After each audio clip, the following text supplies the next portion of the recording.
Kantor Kementerian Hukum dan HAM Kemenkumham Wilayah Sulsel membenarkan adanya indikasi peredaran narkoba di kampus Universitas Negeri Makassar oleh satu narapidana di rumah tahanan atau rutan Jeneponto. Pasca temuan bangker narkoba yang berupa berangkas di salah satu ruangan di gedung Fakultas Bahasa dan Sastra Universitas Negeri Makassar, Kantor Kementerian Hukum dan HAM atau Kemenkumham Wilayah Sulsel membenarkan adanya keterlibatan satu warga binaan dari rutan Jeneponto Selasa sore.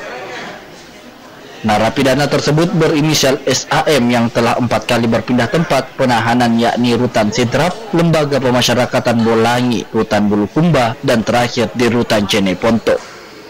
Kemenkumham yang mengamankan barang bukti berupa handphone yang diduga digunakan mengontrol jaringan narkoba selama menjalani hukuman di rutan tersebut. Diketahui narapidana berinisial SAM divonis 16 tahun penjara mulai 15 November 2017 dengan kasus narkoba. Salah satu warga binaan kami yang terindikasi menurut berita itu mengendalikan peredaran narkoba. Inisialnya adalah SAM